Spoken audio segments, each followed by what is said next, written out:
ಒಂದು ಹುಲ್ಲು ಕಡ್ಡಿಯನ್ನು ಎದುರಿಟ್ಟು ಆ ಹುಲ್ಲು ಕಡ್ಡಿಯನ್ನು ನೋಡಿಕೊಂಡು ಮಾತನಾಡ್ತಾಳೆ.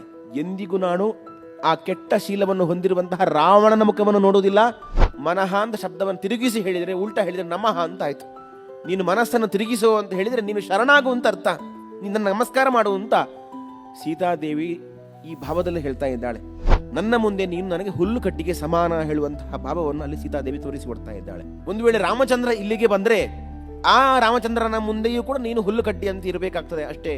ಸೀತೆಯ ಚಾರಿತ್ರ್ಯವನ್ನ ಬಹಳ ಸುಂದರವಾಗಿ ಚಿತ್ರಣ ಮಾಡ್ತಾರೆ ವಾಲ್ಮೀಕಿಗಳು. ಸೀತೆ ಅಶೋಕವನದಲ್ಲಿ ಇದ್ದಾಳೆ. ಈ ಅಶೋಕವನ ಬಹಳ ಶೋಭಾಯಮಾನವಾದದ್ದು, ಒಳ್ಳೆಯ ವೈಭವದ ಪ್ರಕೃತಿ, ಸುಂದರವಾದಂತಹ ಉದ್ಯಾನವನ. ಇಷ್ಟೆಲ್ಲ ವೈಭವದ ಮಧ್ಯದಲ್ಲಿ ಸೀತಾದೇವಿ ಕುಳಿತುಕೊಂಡಿದ್ರೂ ಕೂಡ ಸೀತಾದೇವಿ ಕಣ್ಣೆತ್ತಿಯೂ ಯಾವುದನ್ನು ಯಾರನ್ನು ನೋಡ್ತಾ ಇರಲಿಲ್ಲಂತೆ. ಮುಖವನ್ನು ಕೆಳಕ್ಕೆ ಹಾಕಿ ಸದಾಕಾಲ ರಾಮನ ಸ್ಮರಣೆಯಲ್ಲೇ ಇದ್ಲು ಅಂತಂದ್ರೆ ಅವಳ ಆ ಒಂದು ಪ್ರತಿವ್ರತ ಧರ್ಮ ಎಂಥದ್ದು ಅಂತ ನಾವು ಅರ್ಥ ಮಾಡಿಕೊಳ್ಬೇಕು. ಪತಿಯ ಬಗೆ ಇರುವಂಥ ನಿಷ್ಠೆ ಅವಳದ್ದು ಎಂಥದ್ದು ಅಂತ ನಾವು ಅರ್ಥ ಮಾಡಿಕೊಳ್ಬೇಕು. ಸುಖದ ಸುಪ್ಪತ್ತಿಗೆ ಅವಳಿಗೆ ಅಲ್ಲಿ ಇದ್ರೂ ಕೂಡ ಈ ಯಾವ ಭೋಗ ಭಾಗ್ಯಗಳನ್ನು ಕೂಡ ಸೀತಾದೇವಿ ಅದನ್ನು ಬಯಸಲಿಲ್ಲ. ರಾವಣನ ಯಾವ ಪದಾರ್ಥವನ್ನು ಅವಳು ಬಯಸಲಿಲ್ಲ. ರಾವಣನ ಒಂದಾಗಲು ಅನ್ನವನ್ನು ಕೂಡ ಅವಳು ಉಣ್ಣಲಿಲ್ಲ. ಉಪವಾಸದಿಂದ ರಾಮನ ಬರುವಿಕೆಗಾಗಿ ಕಾಯ್ತಾ ಇದ್ಲು. ಇಂತಹ ಸೀತೆಯನ್ನು ಹನುಮಂತ ದೇವರು ಕಂಡ್ರು. ಸೀತೆಯನ್ನ ಕಂಡು ಕೂಡಲೇ ಒಮ್ಮೆಲೇ ಹನುಮಂತ ದೇವರು ಸೀತೆ ಬಳಿಗೆ ಹೋಗಲಿಲ್ಲ. ಎಲ್ಲ ಪ್ರಸಂಗವನ್ನು ದೂರದಲ್ಲೇ ಇದ್ದು ಗಮನಿಸ್ತಾ ಇದ್ರು. ಸೀತಾದೇವಿ ಈ ಎಲ್ಲ ರಾಕ್ಷಸಿಯರ ಮಧ್ಯದಲ್ಲಿ ತಾವು ಅನುಭವಿಸಿರುವಂತಹ ಕಷ್ಟವಕ್ಕೆ ನಾನು ಸಾಕ್ಷಿಯಾಗಬೇಕು ಅಂತೇಳಿ ಎಲ್ಲವನ್ನು ಗಮನಿಸ್ತಾ ಇದ್ರು. ಈ ಒಂದು ರಾವಣನ ಉಪದ್ರವ ಸೀತಾದೇವಿಗೆ ಹೇಗಾಗಿತ್ತು ಅನ್ನೋದನ್ನು ನಾನು ಜಗತ್ತಿಗೆ ತಿಳಿಪಡಿಸಬೇಕು ಅನ್ನೋ ದೃಷ್ಟಿಯಿಂದ ಮುಖ ಪ್ರೇಕ್ಷಕನಾಗಿ ಇದ್ದುಕೊಂಡು ಹನುಮಂತ ದೇವರು ದೂರದಲ್ಲಿ ಮರದ ಮೇಲೆ ಕುಳಿತುಕೊಂಡಿದ್ದಾನೆ. ಇನ್ನೇನು ರಾತ್ರಿಯ ಕಾಲ ಕಳೀತಾ ಬಂತು, ಮುಗಿತಾ ಬಂತು, ಕೊನೆಯ ಆ ಹೊತ್ತು, ಇನ್ನೇನು ಮುಂಜಾನೆ ಆಗಬೇಕು ಅನ್ನುವ ಹೊತ್ತಿಗೆ ಸೀತೆಯ ಬಳಿಗೆ ರಾವಣ ಬಂದಿದ್ದಾನೆ. ಸೀತೆಯನ್ನು ಒಲಿಸಿಕೊಳ್ಳಬೇಕು ಅಂತ, ಸೀತೆಯೊಂದಿಗೆ ರಮಿಸಬೇಕು ಅಂತ ಹೇಳಿ ಸೀತೆಯನ್ನು ಒಲಿಸಿಕೊಳ್ಳಿಕ್ಕೆ ಬಹು ಬಗೆಯ ಪ್ರಲೋಭನೆಗಳನ್ನು, ಆಸೆ ಆಮಿಷಗಳನ್ನೆಲ್ಲ ಒಡ್ತಾ ಇದ್ದಾನೆ. ಸಂಪತ್ತನ್ನೆಲ್ಲ ತಂದು ತುರಿತಾ ಇದ್ದಾನೆ. ನನ್ನೊಂದಿಗೆ ಬಾ, ನನ್ನೊಂದಿಗೆ ಬಾ, ನಿನಗೇನು ಬೇಕು, ಧನ, ಕನಕ, ಸಂಪತ್ತು, ವಜ್ರ ವೈಢೂರ್ಯ, ಎಲ್ಲ ಬಗೆಯ ಸಂಪತ್ತನ್ನು ಸೀತೆಯ ಮುಂದೆ ರಾಶಿ ಹಾಕಿ ಅವಳನ್ನು ಒಲಿಸ್ತಾ ಇದ್ದಾನೆ. ಇಷ್ಟು ಯಾಕೆ ದುಃಖ ಪಡ್ತಾ ಇದೀಯಾ ಸೀತಾ ಅಂತ ಹೇಳಿ ಈ ಒಂದು ರಾವಣ ಆಡುವಂತಹ ಮಾತು. ಸುಮ್ಮನೆ ಉಪವಾಸವನ್ನು ಮಾಡಿ ದೇಹವನ್ನು ಒಣಗಿಸಿಕೊಳ್ತಾ ಇದೀಯಾ? ಇನ್ನು ವ್ಯರ್ಥವಾಗಿ ರಾಮ ರಾಮ ರಾಮ ಅಂತೇಳಿ ರಾಮನ ಸ್ಮರಣೆಯನ್ನು ಮಾಡ್ತಾ ಇದೀಯಾ? ಆ ರಾಮನನ್ನು ಮರೆತು ಈ ರಾವಣನನ್ನು ಅರಿತು ಜೀವನದಲ್ಲಿ ಆರಾಮವಾಗಿರು ಅಂತ ಹೇಳಿ ರಾವಣ ಉಪದೇಶ ಮಾಡ್ತಾ ಇದ್ದಾನೆ. ನೋಡು ಸೀತಾ, ನನ್ನ ಬಾಹುಬಲದ ಮುಂದೆ ಯಾವ ದೇವತೆಗಳು ಇಲ್ಲ, ಯಾವ ದೈತ್ಯರೂ ಇಲ್ಲ. ಇನ್ನು ನಿನ್ನ ಪತಿ ಶ್ರೀರಾಮಚಂದ್ರ ಯಾವ ಲೆಕ್ಕಕ್ಕೆ ನನಗೆ? ಅಷ್ಟು ಮಾತ್ರವಲ್ಲ, ಈ ನನ್ನ ಲಂಕೆ ಅಭೇದ್ಯವಾದಂತಹ ಒಂದು ದ್ವೀಪದ ಮಧ್ಯದಲ್ಲಿದೆ. ಈ ಲಂಕೆಗೆ ಯಾರಿಂದಲೂ ಬರಲಿಕ್ಕೆ ಸಾಧ್ಯ ಇಲ್ಲ. ಅಂಥದ್ರಲ್ಲಿ ನಿನ್ನ ರಾಮಚಂದ್ರ ಈ ಲಂಕೆಗೆ ಹೇಗೆ ಬರ್ತಾನೆ? ಬರುವ ಪರಿಸ್ಥಿತಿಯೂ ಅವನಿಗಿಲ್ಲ. ಮತ್ತೆ ಒಂದು ವೇಳೆ ಬಂದರೂ ಅವನಿಗೆ ಇಲ್ಲಿ ಬಂದು ಏನೂ ಮಾಡ್ಲಿಕ್ಕೆ ಆಗ್ಲಿಕ್ಕಿಲ್ಲ. ಅಂತಹ ಒಂದು ಒಳ್ಳೆಯ ರಕ್ಷಣಾ ವ್ಯವಸ್ಥೆ ನನ್ನ ಲಂಕೆಯಲ್ಲಿದೆ. ಜೊತೆಗೆ ನಾನು ನಿನಗೆ ಇಷ್ಟೆಲ್ಲ ಪುರುಷಾರ್ಥವನ್ನು ನೀಡ್ತಾ ಇದ್ದೇನೆ, ಇಷ್ಟೆಲ್ಲ ವೈಭವವನ್ನು ನೀಡ್ತಾ ಇದ್ದೇನೆ. ನನ್ನನ್ನು ಯಾಕೆ ವರಿಸ್ತಾ ಇಲ್ಲ?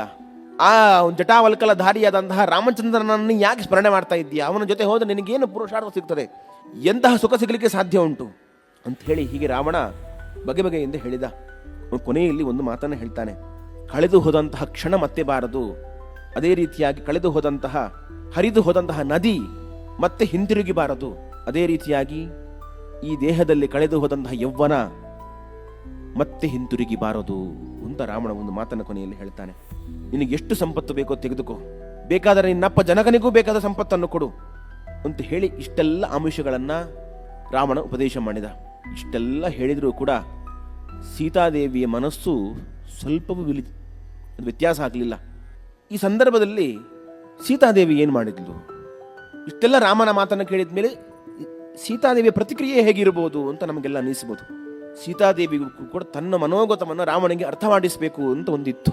ಅದಕ್ಕೆ ಸೀತಾದೇವಿ ಏನು ಮಾಡಿದ್ಲು ಅಂತ ಹೇಳಿದರೆ, ಎಂದಿಗೂ ಕೂಡ ಪ್ರಭು ರಾಮಚಂದ್ರನ ಮುಖವನ್ನು ಹೊರತುಪಡಿಸಿ ಬೇರೆ ಯಾವ ಪುರುಷನ ಮುಖವನ್ನು ನೋಡಿದವಳಲ್ಲ ಸೀತಾದೇವಿ. ಹೀಗಿದ್ರೂ ಕೂಡ ಆ ಸೀತಾದೇವಿ ರಾವಣನ ಹತ್ರ ಮಾತನಾಡಬೇಕಾದ್ರೆ ಒಂದು ಹುಲ್ಲು ಕಡ್ಡಿಯನ್ನು ಎದುರಿಟ್ಟು ಆ ಹುಲ್ಲು ಕಡ್ಡಿಯನ್ನು ನೋಡಿಕೊಂಡು ಮಾತನಾಡ್ತಾಳೆ. ಎಂದಿಗೂ ನಾನು ಆ ಕೆಟ್ಟ ಶೀಲವನ್ನು ಹೊಂದಿರುವಂತಹ ರಾವಣನ ಮುಖವನ್ನು ನೋಡುವುದಿಲ್ಲ, ಈ ಹುಲ್ಲು ಕಡ್ಡಿಯನ್ನು ನೋಡಿಕೊಂಡು ನಾನು ಮಾತನಾಡ್ತೇನೆ ಅಂತೇಳಿ ಆ ಒಂದು ಹುಲ್ಲು ಕಡ್ಡಿಯನ್ನು, ಒಂದು ಸಣ್ಣ ಹುಲ್ಲು ಕಡ್ಡಿಯನ್ನು ಮುಂದಿಟ್ಟು ಸೀತಾದೇವಿ ಆ ಹುಲ್ಲು ಕಟ್ಟಿಗೆ ಮಾತನಾಡ್ತಾ ಇದ್ದಾಳೆ. ತೃಣಂ ಅಂತರತ ಕೃತ್ವ ಪ್ರತ್ಯುವಾಚ ಶುಚಿಸ್ಮಿತ ನಿವರ್ತಯ ಮನೋಮತ್ತಃ ಸ್ವಜನೇ ಕ್ರಿಯತಾಂ ಮನಃ ಅಂಥೇಳಿ ವಾಲ್ಮೀಕಿಗಳು ಹೇಳುವಂತಹ ಮಾತು ಇದು. ಸೀತಾದೇವಿ ಪ್ರತಿಕ್ರಿಯೆ ಹೇಗಿತ್ತು ಅಂತ. ರಾವಣ, ನಿನ್ನ ಮನಸ್ಸನ್ನ ನೀನು ಹಿಂದೆ ತೆಗೆದುಕೋ. ನಿನ್ನ ಮನೋಗತವನ್ನೇನೆಲ್ಲ ಹೇಳಿದ್ಯಲ್ವಾ, ಈ ನಿನ್ನ ಮನಸ್ಸನ್ನ ಹಿಂದೆ ತೆಗೆದುಕೋ, ಮನಸ್ಸನ್ನ ತಿರುಗಿಸು ಅಂತ ಹೇಳ್ತಾ ಇದ್ದಾಳೆ ಸೀತಾದೇವಿ. ಮನಸ್ಸನ್ನ ತಿರುಗಿಸು ಅಂತಂದ್ರೆ ಅರ್ಥ ಏನು?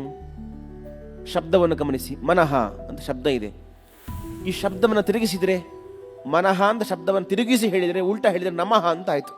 ನೀನು ಮನಸ್ಸನ್ನು ತಿರುಗಿಸು ಅಂತ ಹೇಳಿದರೆ ನೀನು ಶರಣಾಗು ಅಂತ ಅರ್ಥ, ನಿನ್ನ ನಮಸ್ಕಾರ ಮಾಡು ಅಂತ ಸೀತಾದೇವಿ ಈ ಭಾವದಲ್ಲಿ ಹೇಳ್ತಾ ಇದ್ದಾಳೆ. ನೀನು ಬೇಕಾದರೆ ನೀನು ರಾಕ್ಷಸ ಕುಲದ ಸ್ತ್ರೀಯರಲ್ಲಿ ಬೇಕಾದರೆ ಆಸಕ್ತಿಯನ್ನು ತೋರು, ನೀನು ನನ್ನ ಬಳಿಯಲ್ಲಿ ಬಂದು ನಿನ್ನ ಇವನ ಆಸಕ್ತಿಯನ್ನು ತೋರಿಸಬೇಡ. ನಿನ್ನಂತಹ ಪಾಪಿಷ್ಠನಾದಂತಹ ಒಬ್ಬ ಪುರುಷ ನನ್ನಂತಹ ಶೀಲವತಿಯನ್ನು ಬಯಸುವುದು ಅದು ಸರಿಯಲ್ಲ. ಅಷ್ಟು ಮಾತ್ರವಲ್ಲ, ಸೀತಾದೇವಿ ಹುಲ್ಲುಗಡ್ಡಿಯನ್ನಿಟ್ಟು ಹೇಳ್ತಾ ಇದ್ದಾಳೆ.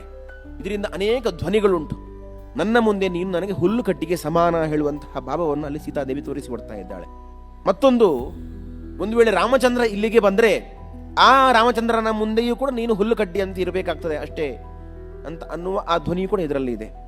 ಮತ್ತೊಂದು ಭಾವ ಹೇಗಿತ್ತು ಅಂತ ಕೇಳಿದರೆ, ಈ ಹಿಂದೆ ಕಾಕಾಸುರನ ಪ್ರಸಂಗದಲ್ಲಿ ಆ ಕಾಕಾಸುರ ಬಂದು ಸೀತೆಯ ಸ್ತನವನ್ನು ಕುಕ್ಕಿದಾಗ ಆ ಒಂದು ರಾಮಚಂದ್ರ ದೇವರು ಆ ಹುಲ್ಲುಕಡ್ಡಿಯಿಂದಲೇನೆ ಬ್ರಹ್ಮಾಸ್ತ್ರವನ್ನು ಪ್ರಯೋಗ ಮಾಡಿದರು. ಈ ಹುಲ್ಲುಕಡ್ಡಿಯಿಂದಲೇನೆ ಕಾಕಾಸುರನ ಸಂಹಾರವನ್ನು ಮಾಡಿದರು. ಈ ಮೂಲಕ ನಿನ್ನ ಸಂಹಾರವೂ ಕೂಡ ಈ ಒಂದು ಹುಲ್ಲುಕಡ್ಡಿಯೇ ಸಾಕು ಹೇಳುವಂತಹ ಭಾವವನ್ನು ಸೀತಾದೇವಿ ತೋರಿಸಿಕೊಡ್ತಾ ಇದ್ದಾಳೆ. ನಿನ್ನೆಲ್ಲ ಬಣ್ಣದ ಮಾತುಗಳಿಗೆ ನಾನು ಕಿವಿಗಳನ್ನು ಕೊಡುವವಳಲ್ಲ.